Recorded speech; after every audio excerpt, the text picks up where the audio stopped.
तो first 6 question है, true false not given. First question है, more children are injured when walking और cycling to school than when travelling by car.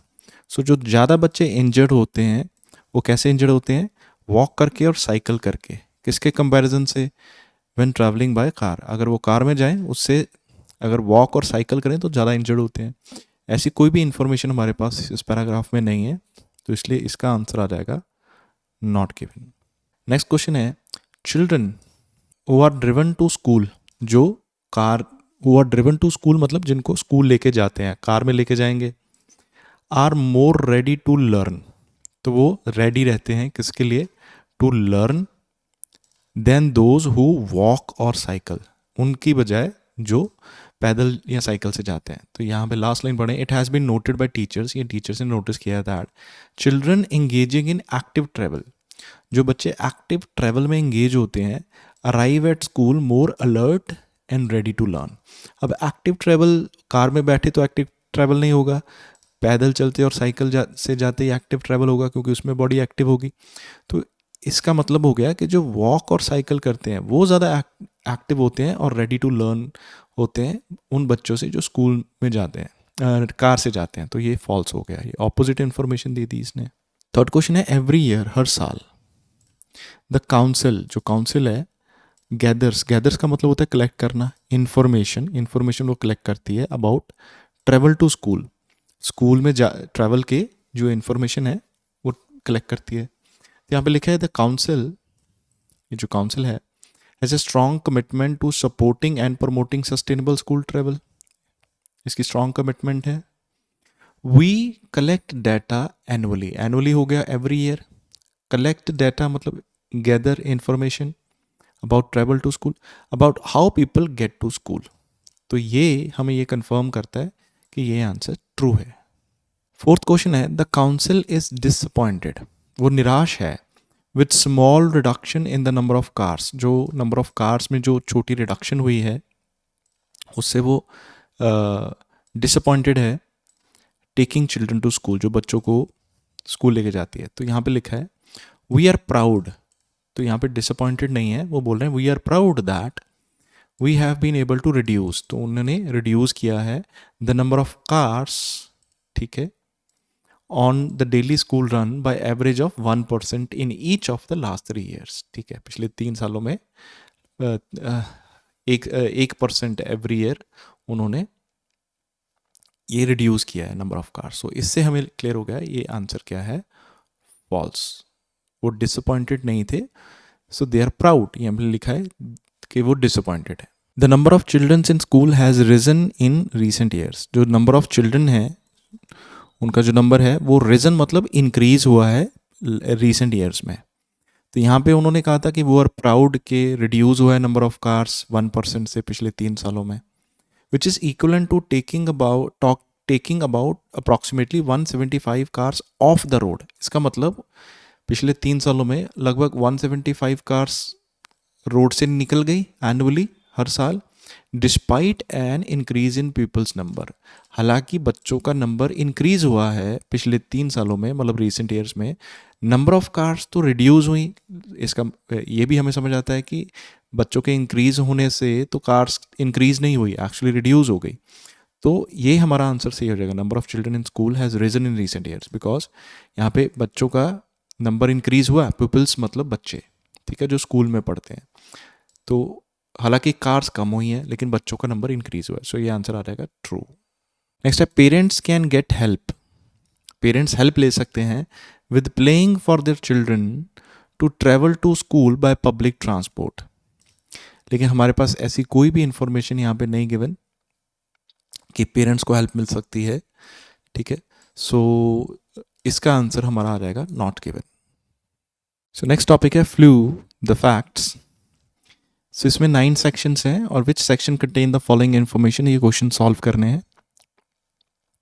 First question है example of people, so लोगों की example who are likely to be particularly badly affected by flu. तो उन लोगों की example जो badly affected by flu हो सकते हैं, लाइकली मतलब पॉसिबिलिटी है उनकी कि वो बैडली अफेक्टेड बाय फ्लू होंगे। तो यहाँ पे अगर हम देखें, although anyone can get flu, हालांकि कोई भी किसी को भी फ्लू हो सकता है, certain people are at greater risk from the implications of flu. कुछ लोग जो है ना उनको रिस्क ज़्यादा है, so are at greater risk.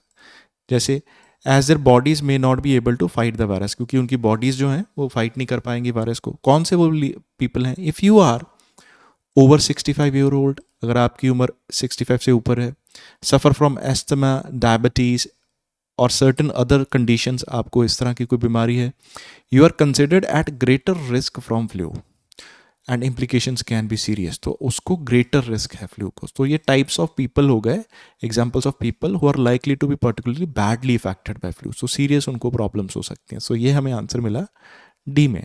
How to get a vaccination if you choose to pay for it. So vaccination कहाँ से लेनी है, कैसे लेनी है? If you choose to pay for it, अगर आपको उसको लिए पे करना पड़े। If you are not eligible for a free flu vaccination, इसका मतलब अगर आपको not eligible for free flu vaccination, अगर आपको फ्री फ्लू वैक्सीनेशन नहीं मिल रही, you can still protect your self. आप फिर भी अपने आप को बचा सकते हैं, लेकिन यहाँ पे फ्री नहीं है, मतलब आपको पे करना पड़ेगा। एंड दोज अराउंड यू, आप अपने आप को और अपने आसपास के लोगों को बचा सकते हो from flu by getting a flu vaccination at a local pharmacy. आप जो लोकल मेडिसिन की दुकान है, फार्मेसी है, तो वहाँ से फ्लू वैक्सीनेशन ले सकते हैं। यहाँ पे ये नहीं लिखा कि पे कर सकते हैं, लेकिन यहाँ पे ये लिखा है कि not eligible for free flu vaccination. तो अगर फ्री नहीं मिलेगी तो फिर पे ही करना पड़ेगा लोकल फार्मेसी से। ठीक है। So how to get vaccination फिर चूज टू प्लेस। सो ये आंसर आ गया हमारा 8th का ई। 9th क्वेश्चन है why new vaccines become available. नई वैक्सीन्स क्यों अवेलेबल होती हैं? तो यहाँ पे देखें, द इन्फ्लुएंजा जो फ्लू है वायरस इज कॉन्स्टेंटली चेंजिंग। जो वायरस है वो कॉन्स्टेंटली चेंज हो रहा है। And vaccines are developed to predicted strains each year. तो और वैक्सीन्स भी डेवलप हो रही हैं, जो भी आपको कोई दर्द या किसी तरह की प्रॉब्लम है, प्रेडिक्टेड मतलब एक्सपेक्टेड कि ऐसा हो सकता है, तो उसके लिए वैक्सीन्स डेवलप हो सकती हैं। So it is important to get vaccinated against the latest strains. तो आपको इम्पॉर्टेंट है कि आप वैक्सीनेटेड करें अगर कोई लेटेस्ट प्रॉब्लम है तो। सो इसलिए क्योंकि वो वायरस लगातार चेंज हो रहा है, और so why new vaccines are become available. So इसका आंसर हमारा आ जाएगा I. How long a vaccination remains effective. तो जो वैक्सीनेशन है वो कितनी देर इफेक्टिव रहती है? तो यहाँ पे अगर देखें एफ में, about 7 to 10 days after vaccination, 7 तो 10 दिन के बाद, वैक्सीनेशन के बाद, योर बॉडी मेक्स एंटीबॉडीज, आपकी बॉडी एंटीबॉडीज बनाएगी that help to protect you against any similar virus. तो आपको वो प्रोटेक्ट करेगी कोई भी ऐसे वायरस से, similar virus say that may infect you, जो आपको इन्फेक्ट कर सके। This protection last about a year, और ये जो वैलिडिटी है इसकी, ये जो प्रोटेक्शन है, ये 1 साल तक रहती है लगभग। So how long a vaccination remains effective? 1 year. ठीक है, अबाउट 1 ईयर। सो इसलिए हमारा आंसर आ जाएगा F.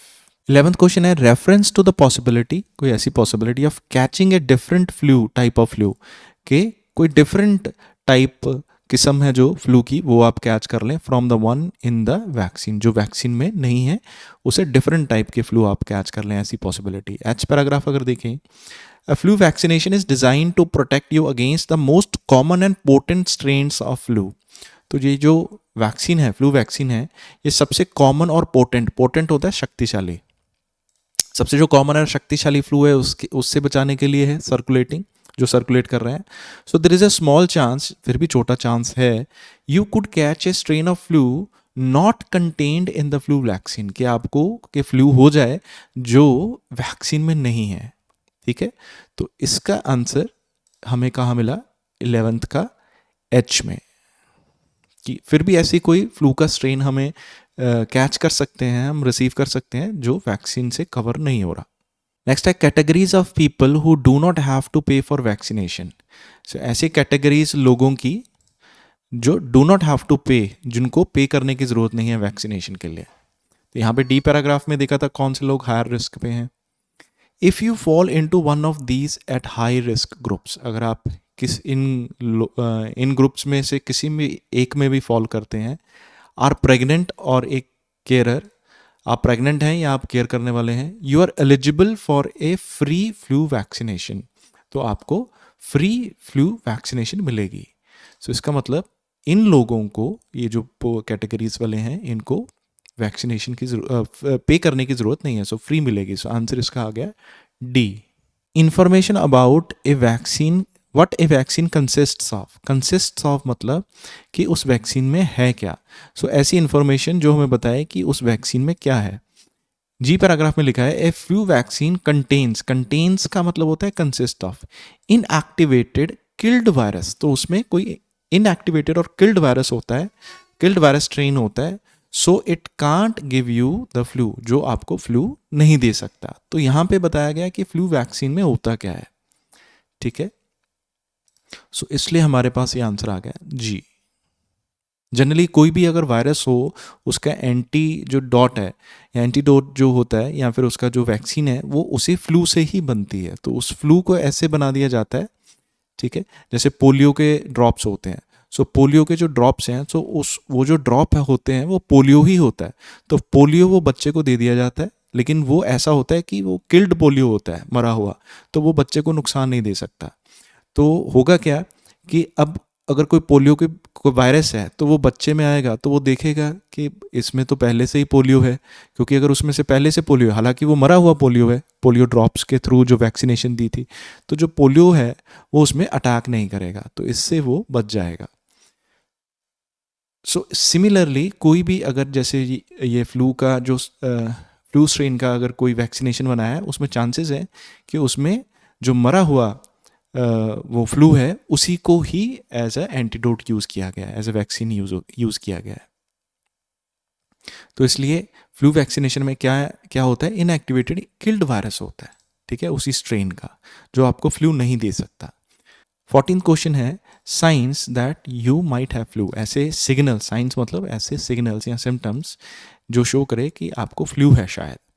So symptoms can include fever, chills, headaches, muscle pains, extreme fatigue, a dry cough, sore throat and snuffy nose. So ये सारे symptoms हैं, ठीक है। Most people will recover within a week, but flu can cause severe illness, even death in people at high risk, ठीक है। तो ये symptoms हैं, तो ये symptoms से हमें पता लगता है कि signs that you may have flu. So ये आंसर है हमारा सी में। नेक्स्ट टॉपिक है tips for giving an effective business presentation. 15 से 22 क्वेश्चन ब्लैंक्स है और यहाँ पे हम यूज़ करेंगे no more than 2 words, so maximum 2 words use कर सकते हैं। 15th क्वेश्चन है practising your presentation on a dash और a family member is helpful. अगर हम प्रैक्टिस करें अपनी प्रेजेंटेशन अपने फैमिली मेम्बर पे या किसी डैश पे, तो वो हेल्पफुल होगा। यहाँ पे अगर देखें get someone else to evaluate your performance, किसी को पकड़ो, मतलब जो आपकी इवेल्युएशन को आपकी परफॉर्मेंस को इवेल्युएट कर पाए। And highlight your best skills, और बता सके कि आपके अच्छे स्किल्स क्या हैं। एग्जाम्पल के तौर पे go through your presentation in front of a colleague और ए रिलेटिव। तो अपनी प्रेजेंटेशन किसके सामने दो, किसी कलीग के या रिलेटिव के। तो रिलेटिव तक फैमिली मेम्बर हो जाएगा। सो यहाँ पे हमारा जो आंसर आएगा वो होगा कलीग। 16th क्वेश्चन है be prepared for a problem such as a dash. तो प्रॉब्लम के लिए प्रिपेयर रहो जैसे कि डैश। यहाँ पे लिखा है familiarise your self with the electronic equipments. Electronic equipments के साथ अपने आप को फेमिलराइज कर लो, मतलब देख लो कैसे वो चलते हैं। बिफोर द प्रेजेंटेशन से पहले। And also have a backup plan, और एक बैकअप प्लान भी होना चाहिए इन माइंड, दिमाग में। Should there be an unexpected problem like a power cut, यहाँ पे अगर कोई अनएक्सपेक्टेड प्रॉब्लम हो गई जैसे कि पावर कट, तो उसके लिए हमारे पास बैकअप प्लान भी होना चाहिए। तो कैसी प्रॉब्लम हो सकती है, तो be prepared for a problem such as a power cut. 17th question है one way to overcome. Overcome का मतलब होता है सॉल्व करना। प्री प्रेजेंटेशन नर्व्स होते हैं। नर्व्स मतलब जो टेंशन वगैरह है। प्री प्रेजेंटेशन मतलब प्रेजेंटेशन देने से पहले कि जो टेंशन वगैरह है उसको ओवरकम करने के लिए, ठीक करने के लिए। Is to make your dash less rapid. उसके लिए क्या करो कि डैश को कम तेज करो। रैपिड का मतलब हो गया तेज होना, सो कम तेज करो। तो यहाँ पे डीलिंग विद प्रेजेंटेशन नर्वसनेस है। A certain amount of nervousness is vital, ये तो ज़रूरी है, कुछ तो ज़रूरी है for good presentation. The added adrenaline will keep your faculties sharp and give you presentation skill extra force. Faculties होती हैं जैसे हमारे आँख, कान, नाक, मुंह वगैरह, इनको वो अलर्ट रखती हैं। ये जो हमारा स्ट्रेस है थोड़ा बहुत, ये नर्वसनेस है, ये हमें एड्रेलिन हमारे दिमाग में रिलीज़ करती हैं। ये एक एंजाइम होते हैं या फिर ये एक एंजाइम है जो हमारे दिमाग में रिलीज़ होता है। सो ये हमें क्या करेगा, हमारी फैकल्टीज़ को शार्प रखेगा, हमारे सेंसेस को शार्प रखेगा और हमें एक्स्ट्रा फोकस देगा। This can how ever result in tension in the upper chest. तो इसकी वजह से हमारी अपर चेस्ट में टेंशन हो सकती है। Concentrate on your breathing, slow it write down and this will relax you. तो किस पे कॉन्सेंट्रेट करो, ब्रीदिंग पे कॉन्सेंट्रेट करो, इसको कम करो। स्लो इट राइट डाउन मतलब इसे कम करो और इससे रिलैक्सेशन हो जाएगी। तो क्या करना है less rapid? Answer is to make your breathing less rapid, तो उससे ओवरकम हो जाएगी नर्वसनेस। 18th है, इट इज़ एक्सेप्टेबल, ये जायज़ है, to do something called a dash, कि कुछ करना dash at the start of the presentation to assure you. Presentation के स्टार्टिंग में पक्का करने के लिए, कुछ पक्का करने के लिए, ठीक है। So it is acceptable to do something called a dash, तो ठीक है, जायज़ है कि अगर आप कुछ करो। It may seem an odd idea, ये आपको थोड़ा अजीब आइडिया लगेगा, but we seem to feel, यहाँ पे फील है, कामर when we engage in what's referred to as a displacement activity। लेकिन हमें कामर फील होता है अगर हम एंगेज हों, when we engage, हमें जिसको हम क्या कहते हैं, अगर हम उसमें एंगेज हों जिसको हम क्या कहते हैं, डिस्प्लेसमेंट एक्टिविटी। वो क्या है क्या, like clicking a pen, pen को क्लिक करना, और फिडलिंग विद ज्वेलरी, ज्वेलरी से खेलना। A limited amount of this will not be too obvious. तो ये जो थोड़ा बहुत अगर करें तो ये कुछ इतना पता नहीं लगेगा, ये नॉर्मल है। And can make you feel more sure at the start, और इससे आप थोड़ा अच्छा महसूस करेंगे, सिक्योर महसूस करेंगे। सो मोर सिक्योर फील करेंगे एट द स्टार्ट। तो इसलिए हमारा जो आंसर आएगा, तो वो क्या कर सकते हैं, something called a, so answer is displacement activity. 9th question है, your presentation should be like a dash with the people who have come to hear you. आपकी जो प्रेजेंटेशन है वो डैश जैसी होनी चाहिए लोगों के साथ जो आपको सुनने आए हैं। तो यहाँ पे लिखा है interaction with your audience. Think of your presentation as a conversation with your audience. Audience को कौन होती है, जो हमें सुनने के लिए आती है। तो हमें अपनी प्रेजेंटेशन को क्या समझना चाहिए, एक तरह की, your presentation should be like a conversation with your audience, ठीक है। So they may not actually say anything, वो शायद कुछ बोलेंगे तो नहीं, but make them feel consulted, उनको ऐसा फील कराओ कि हम उनसे बात कंसल्ट कर रहे हैं, क्वेश्चन कर रहे हैं, चैलेंज कर रहे हैं। Then they will still stay awake and attentive, वो अवेक रहेंगे, इंटेंटिव रहेंगे। नेक्स्ट है, चेक कॉन्स्टेंटली। चेक मतलब देखो, चेक का मतलब लुक फॉर भी होता है, जैसे यहाँ पे लिखा है look for, keep looking for. So check constantly for dash to point to the points you are making. तो यहाँ पे लिखा है कीप लुकिंग फॉर रिएक्शंस, तो क्या ढूंढते रहो, reactions to your ideas, points मतलब to your ideas, and respond to them, ठीक है, उस पर रिस्पॉन्ड करो। सो हमारा आंसर यहाँ पे क्या आएगा, रिएक्शंस। 21st है, make sure you use plenty of मतलब बहुत सारे, dash to communicate your message effectively. अपने मैसेज को अच्छी तरह से कम्युनिकेट करने के लिए यूज करो बहुत सारे dash. So effective presentation are full of examples. जो अच्छी प्रेजेंटेशन होती है उसमें फुल ऑफ मतलब प्लेंटी ऑफ एग्जाम्पल्स होती हैं।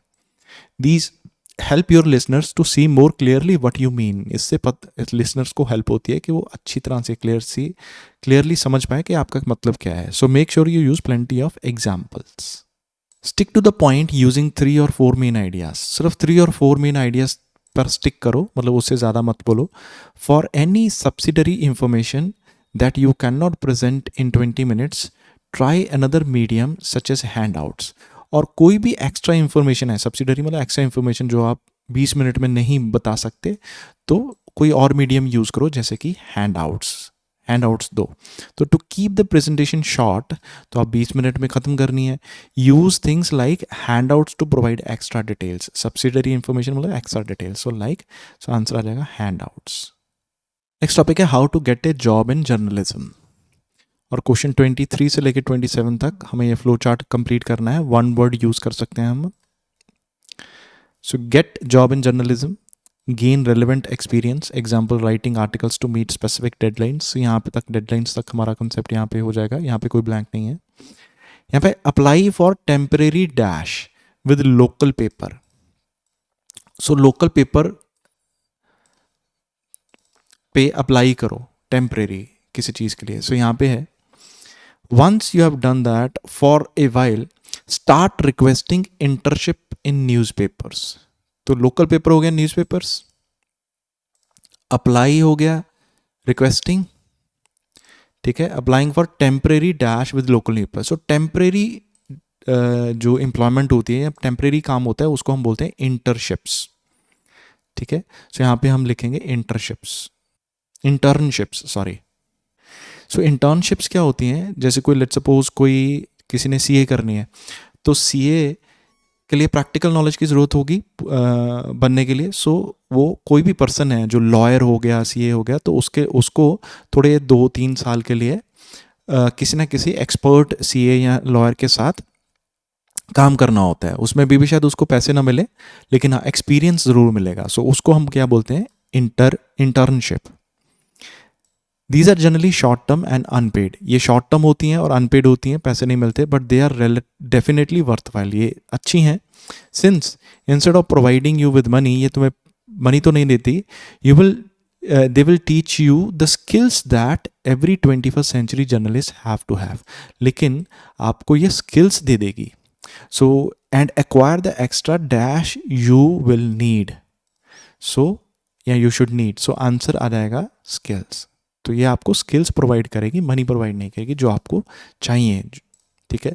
Like laying out articles, creating web pages, taking good digital pictures and so on. So next है build up a set of dash. तो बिल्ड मतलब बनाना. सो एक सेट ऑफ डैश बनाएं in a portfolio में, displaying how your writing ability has progressed over time. मतलब पूरे इतने टाइम पीरियड में आपकी राइटिंग क्वालिटी कैसे प्रोग्रेस हुई है. So most reporters keep a copy of every story they have had published. तो वो अब जितनी भी स्टोरीज उन्होंने पब्लिश की है अब तक, वो सारे उसकी कॉपी रखते हैं from secondary school onwards. They are called cuttings. तो इनको क्या बोलते हैं हम, कटिंग्स बोलते हैं. And you will need them to get a job. तो इसकी ज़रूरत पड़ेगी जॉब लेने के लिए. Indeed a few impressive ones can be the deciding factor in whether you are appointed or not. अगर उनमें से कुछ जो अच्छी हैं वो ही डिसाइड कर सकती है, मतलब डिसाइडिंग फैक्टर बन जाएगी कि आप जॉब मिलेगी कि नहीं मिलेगी. So start creating a portfolio. तो पोर्टफोलियो स्टार्ट कर दो क्रिएट करना. Now that you will show off your developing talent, जिससे आपका मतलब एबिलिटी जो है, राइटिंग एबिलिटी जो टैलेंट है, वो आपका शो ऑफ होगा.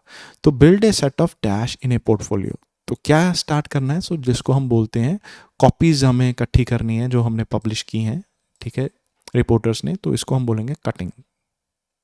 नेक्स्ट है take time to do detailed dash first. So time लो अपना पूरा डिटेल्ड डैश करने के लिए पहले, before applying for a post with a paper. So post के लिए अप्लाई करने के से पहले अपना पूरा टाइम लो डिटेल्ड डैश करने के लिए. इट सीम्स ऑब्वियस, ये लगता तो क्लियर है, साधारण सा लगता है. Research is an important part of an effective job Hunt. Research जो है ना, वो बहुत ही इंपॉर्टेंट पार्ट है अगर आपको जॉब की तलाश करनी है तो. But it is surprising how many would be journalists how many would be journalist do little और नन. और ये सरप्राइजिंग है कि कितने कम जो लोग हैं, चाहे वो जर्नलिस्ट हों, वो ये करते ही नहीं है, या करते हैं तो बहुत कम करते हैं. इसका मतलब हमें अच्छी तरह से क्या करनी चाहिए, रिसर्च, ठीक है. So take time to do detailed research. 27th question है, once you decide to apply, एक बार आपने डिसाइड कर लिया अप्लाई करने का, make sure your CV is short. जो आपका CV है वो शॉर्ट हो, मेक सेंस, उसकी सेंस बने, and is without dash of any kind, और वो किसी भी तरह के डैश के बिना हो. तो there are two more elements to an application. दो और चीज़ें हैं, your covering letter and curriculum vitae. तो there are 2 more elements to an application, और 2 more elements भी हैं. एक तो ये है कवरिंग लेटर, और दूसरा क्या है, curriculum vitae, CV. So however your CV is the thing that will attract an editor's attention first. तो पहले तो CV पे ही, करिकुलम विटे पे ही जाएगा, अट्रैक्शन वही होगी. सो गेट इट राइट, सही हो वो. The key words are brevity. सो जो इम्पॉर्टेंट है वो क्या है, ब्रेविटी। ब्रेविटी मतलब नो मोर देन 1 पेज, छोटा हो, ठीक है, ब्रीफ हो मतलब शॉर्ट हो। एक्यूरेसी, एक्यूरेसी मतलब एब्सोल्युटली नो स्पेलिंग और टाइपिंग एरर्स, उसमें किसी तरह की स्पेलिंग और टाइपिंग एरर्स नहीं होनी चाहिए, तो एरर्स ना हो, ठीक है, एक्यूरेट हो। एंड क्लैरिटी मतलब जो भी है वो समझ में आए, मतलब उसको सेंस बने, शॉर्ट हो एंड विदाउट एरर्स हो ऑफ एनी काइंड, मतलब किसी स्पेलिंग या टाइपिंग की एरर्स ना हो। सो नेक्स्ट टॉपिक है what it is like to run a large supermarket. तो स्टार्टिंग में हमें क्वेश्चन हैं 28 से लेकर 35, list of heading. Section A, you can't beat really good service, आप अच्छी सर्विस को बीट नहीं कर सकते, हरा नहीं सकते। I have been shopping in the Thamesmead branch of supermarket chain Morrisons in north east London. तो वो बोल रहा है कि मैं यहाँ पे एक जगह है, सुपर मार्केट है यहाँ पे लंदन में, शॉपिंग कर चुका हूँ, ठीक है। And I have experienced at first hand, और मैंने उसका फर्स्ट हैंड लाइव एक्सपीरियंस किया है, the store's latest maxim for improving the shopping experience, help offer thank. तो जो उनका मोटो वगैरह है वो शॉपिंग एक्सपीरियंस को इम्प्रूव करने का, वो क्या है, हेल्प करो, ऑफर करो, फिर थैंक करो। This involves identifying customers who might need help. तो इसमें क्या इन्वॉल्व है, हेल्प ऑफर थैंक, आइडेंटिफाई करना कस्टमर्स को जिनको हेल्प चाहिए, मतलब ढूंढो कस्टमर्स को जिनको हेल्प चाहिए। ग्रीट देम, ग्रीट करो उनको। आस्किंग व्हाट दे नीड, पूछो उनको क्या चाहिए। प्रोवाइड इट, उनको प्रोवाइड करो। Thank them and leave them in peace, ठीक है, उनको पूछो क्या चाहिए, उनको प्रोवाइड करो और लीव कर दो। If they don't look like they want help, अगर ऐसा लगे कि उनको हेल्प नहीं चाहिए, मतलब ठीक है, they will be left alone, छोड़ दो उनको। But if they are standing looking lost and perplexed, अगर वो कंफ्यूज्ड हैं और लॉस्ट हैं, a member of staff will approach them, एक मेंबर उनके पास जाए, पूछे उनसे। Staff are expected to be friendly to anyone, सबसे फ्रेंडली हो। My checkout assistant has certainly said something to amuse the women in front of me, she is smiling as she leaves. मेरा checkout जो assistant था उसने lady से कुछ कहा, उस वो काफ़ी अम्यूज हो गई उससे, मतलब खुश हुई उससे, तो वो मैं वहाँ वहीं पे खड़ा था और उसने स्माइल किया और चली गई। एड्रिन पेरिस जो है मैनेजर ऑफ ब्रांच का, has discuss the approach with each of the 387 staff, सबसे उसने ये अप्रोच डिस्कस की। ही सेज, वो बोलता है, it is about recognising that someone needs help. वो बोलता है कि ये रिकोगनाइज करना है कि क्या करना, क्या है, रिकोगनाइज करना है कि किसी को हेल्प चाहिए। Not being a nuisance to them, मतलब तंग नहीं करना उनको। When he is in another store he is irritated by someone saying can I help you, when he's only just walked in to have a quick look at the product। तो एक वो store में गया और वो irritate हो गया क्योंकि वो जैसे ही एंटर किया उसने बोला क्या कि मैं आपको हेल्प कर सकता हूँ। वो तो सिर्फ वहाँ पे गया था एक क्विक लुक देने के लिए, प्रोडक्ट्स को उसने खरीदना थोड़ी था, लेकिन कोई पर्सन आया तो वो इरिटेट हो गया। तो इसका मतलब ये है कि उनको सिर्फ देखो, अगर उनको हेल्प चाहिए तो हेल्प दो, लेकिन अगर उनको हेल्प नहीं चाहिए तो उनको हेल्प मत दो।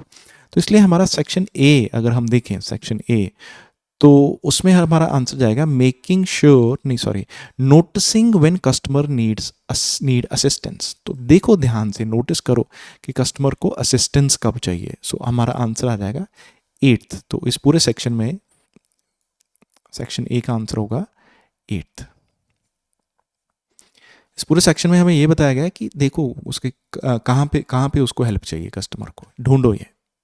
नेक्स्ट क्वेश्चन है, how anyone can be friendly and enthusiastic when they start work at dawn beats me. मतलब कोई भी इतना फ्रेंडली और एंथुसियास्टिक कैसे हो सकता है, जैसे डॉन होता है सुबह सुबह, अभी सूरज नहीं निकला, तो तब स्टार्ट करना हो। जैसे अगर यहाँ पे देखें, the store opens at 7 AM, 7 बजे ओपन होता है Monday to Saturday, meaning that some staff including Paris have to be here at 6 AM to make sure it is clear, safe and stocked up for morning rush। ठीक है, morning rush मतलब जैसे लोग आएंगे उनके लिए स्टोर क्लीन होना चाहिए, सेफ होना चाहिए, स्टॉकअप होना चाहिए। इस सब के लिए कुछ लोग हैं मंडे टू सैटरडे, वो और इंक्लूडिंग जो पेरिस है वो भी 6 बजे ही आ जाता है, ठीक, क्योंकि मॉर्निंग रश मतलब शुरू हो जाएगा लोग आना, तो उनके लिए सब कुछ ठीक होना चाहिए। Sometimes he walks in at 6 AM and thinks they are never going to be ready on time। कई बार तो वो 6 बजे आते हैं और उनको ऐसा लगता है कि वो सब कुछ सही टाइम पे रेडी नहीं कर पाएंगे, but they always are. But हो ही जाता है. There there is so much going on overnight, मतलब इतना सब कुछ चल रहा होता है. 20 people working on unloading 3 enormous trailers full of groceries. मतलब 20 लोग तो अनलोड कर रहे होते हैं, जो ट्रेलर्स बड़े होते हैं ग्रॉसरी के. ठीक है, तो इससे अगर हम देखें तो हमें आंसर आता है preparing for customers to arrive. तो जब कस्टमर्स आते हैं, मॉर्निंग रश होता है, उससे पहले वो सारा काम करते हैं. तो ये हमारा आंसर आ जाएगा 2. सी पैराग्राफ है, Paris has worked in supermarket since 1982. Paris 1982 से काम कर रहा है. When he became the trolley boy on a weekly salary of 76, जब वो स्टार्टिंग में ये कर रहा था, ट्रॉली बॉय था, वीकली 76 पाउंड कमाता था. It was less money than my previous job but I loved it. वो कम था पैसा, बट मुझे अच्छा लगा रहा था. It was different diverse. ठीक है, तो after period of time in the production department looking after the fruits and vegetables, he was made produce manager, then assistant store manager. तो ये हमें सारी इंफॉर्मेशन ये देती है कि ये अर्ली करियर था उसका. मतलब पहले वो क्या कर रहा था, 1982 में उसने शुरू किया, फिर ट्रॉली बॉय बना, फिर ये प्रोड्यूसर मैनेजर बना, फिर असिस्टेंट मैनेजर बना, फिर उसके बाद उसने और काम किए होंगे. सो इससे हमें क्लियर हो जाएगा. सो जो आंसर है 10th आंसर है, सी का आंसर हो जाएगा 10th. सो अर्ली करियर जो है पेरिस का, उसके बारे में बताया गया है. So D paragraph, despite the disappointing start, मतलब स्टार्ट थोड़ा डिसअपॉइंटिंग था. ठीक है, उसके बावजूद his career went from strength to strength and he was put in charge of launching new store and heading up a concept store. तो starting में disappointment हुई, लेकिन फिर भी उसका करियर आगे बढ़ता गया. उस लॉन्च हुआ तो उसको he was put in charge, तो उसको इंचार्ज बना दिया नए स्टोर का. सो नए स्टोर का, जहाँ पे कोई कंसेप्ट स्टोर ओपन किया था. कंसेप्ट स्टोर कोई होगा, नई तरह का कंसेप्ट स्टार्ट किया होगा. Where the then new idea of preparing and cooking pizza in store having a proper florist and fruit vegetable markets were trialed.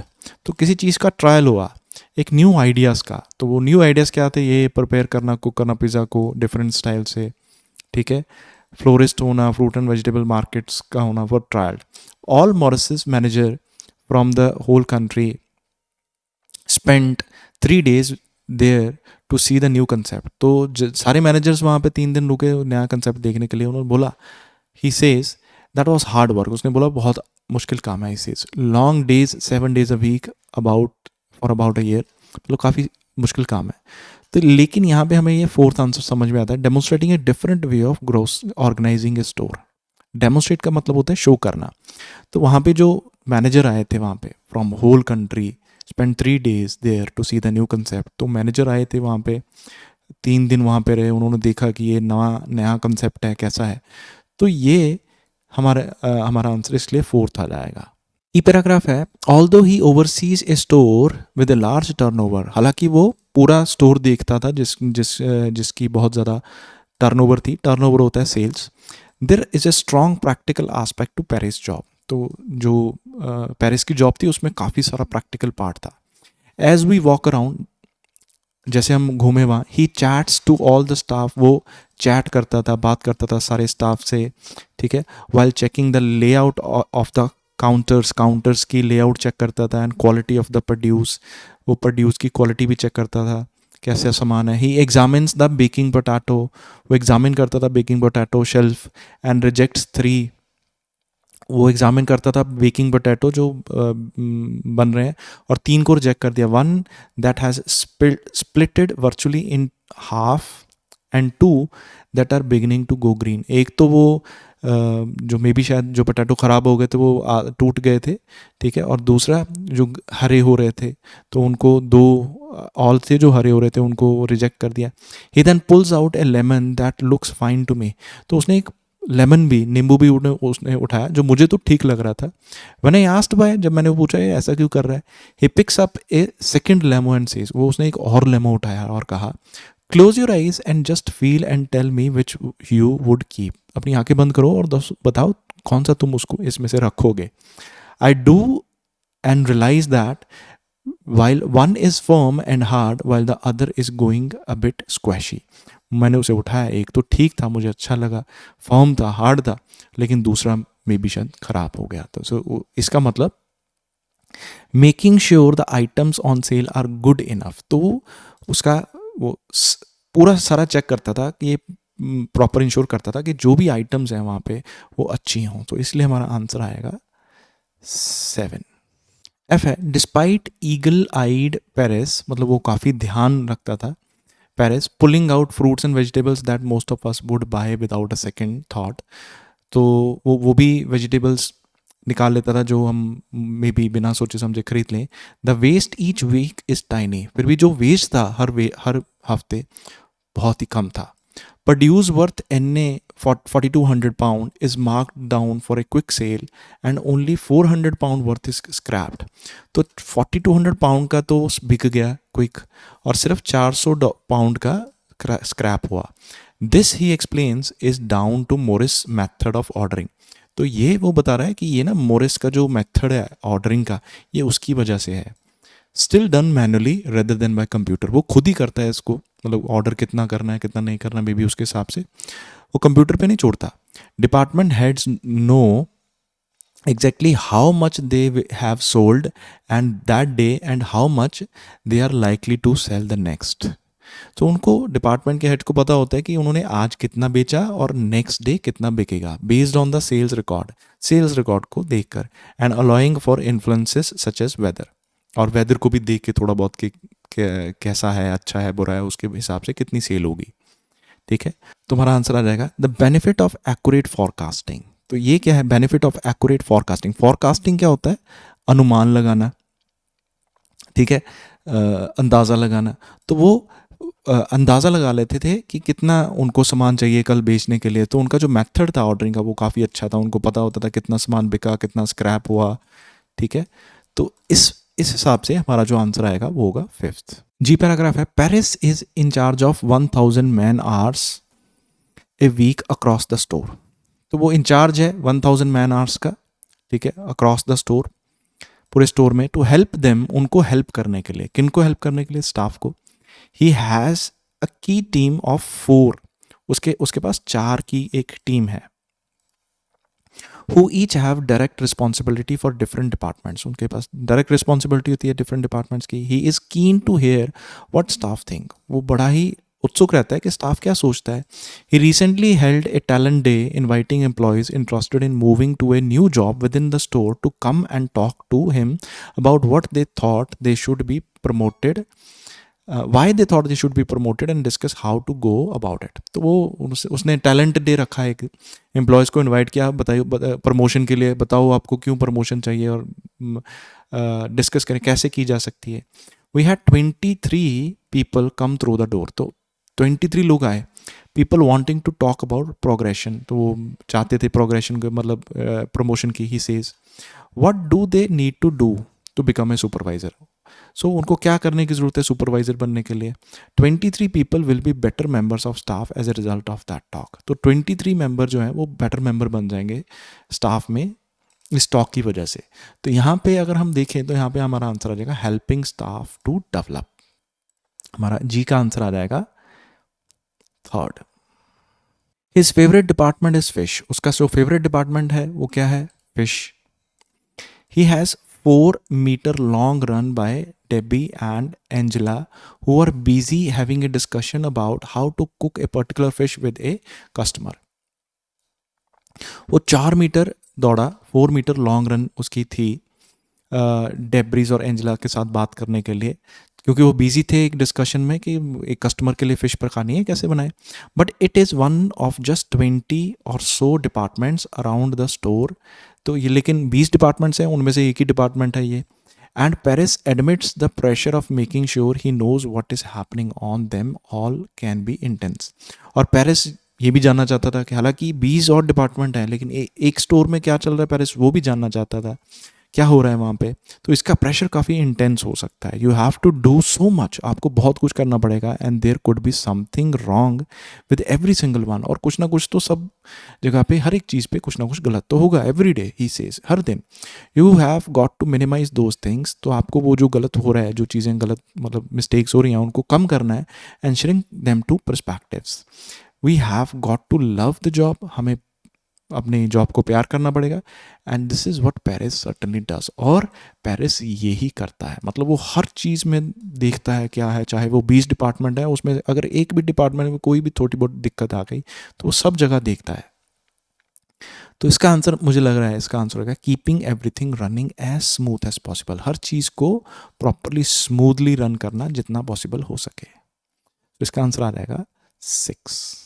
Next 36 से 40 क्वेश्चन है, true false not given. First question है Paris encourages staff to offer help to all customers. तो Paris जो है वो अपने staff को encourage करता है कि सब कस्टमर्स को हेल्प करो। ये फॉल्स है, क्योंकि उस यहाँ पे था if they don't look like they want help they will be left alone, या दे शैल बी लेफ्ट अलोन।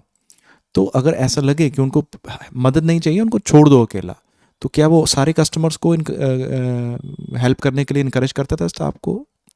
नहीं, फॉल्स।